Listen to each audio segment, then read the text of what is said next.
Cicero is remembered because he brought Greek thought, philosophical and political thought, into he brought it to the Roman world. He used Latin in order to understand and translate, of course, Greek thought when it comes to politics and philosophy.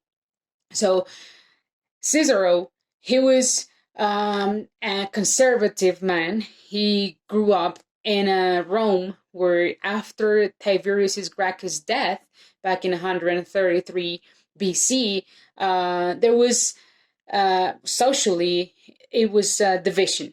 There was division, and there were two phases of society that were fighting over power.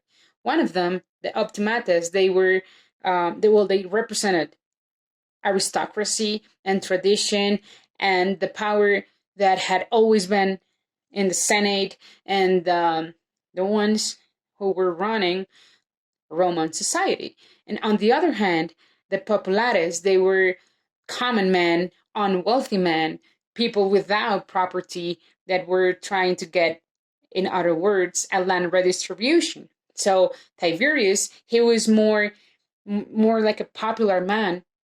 He was trying to make some reforms. He was trying to change somehow status quo. And he went beyond the Roman unwritten constitution and the principles and the traditions and the precedents that comes from Roman constitution. And that's why they decided, well, when I say they, I mean aristocracy, they bring the concept of violence into Roman politics. So they killed Tiberius, and they say that his execution was legitimate because he was a tyrant. And as a tyrant, he was going against the Republic values and the Republic traditions. And it was fair, and it was just and it was just to kill him in order to preserve the Republic and to get the Republic back to the state, to his original state as a common thing. Well, that was the environment where Cicero grew up in. So when he was running for the elections, he was part of the optimates. So Cicero, he was a believer in Aristotelic thought.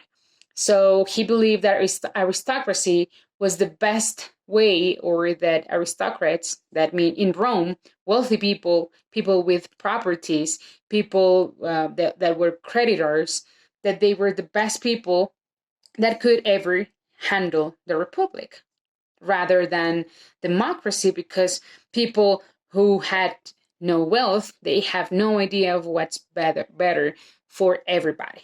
So Cicero's thought was a Stoic thought. He was influenced by the Stoic thought. He believed in a natural order, in a natural justice, in a natural law, and in a natural state.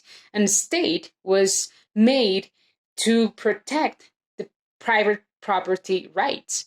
And property was natural. It was given. And he also believed in dignity. However, dignity was made out of levels. And if you have property, and if you're and the wealthier you are, the more dignity you have. If you have nothing, you have not dignity. You deserve respect just because you're a human being, but you don't deserve no more. You cannot participate because you don't know what's good for society. And in that order of thought, he was an optimate, of course, and he was running for elections against Catiline. And Catiline, he represented the opposite. He represented people who had never had any kind of property, of wealthy at all. And according to Catiline's thought, they were repressed, and they were being ripping off by regular aristocracy.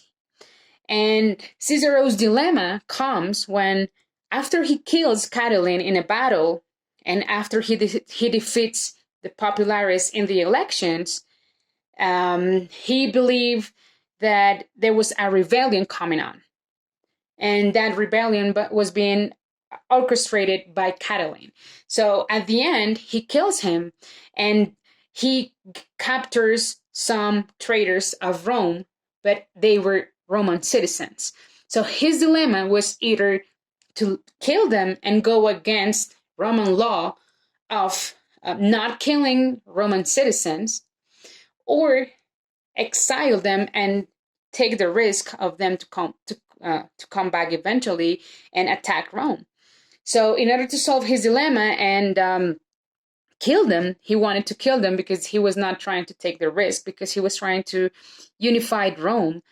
He goes to the Senate and he gets extra powers, and he goes beyond constitutional power delivered to him.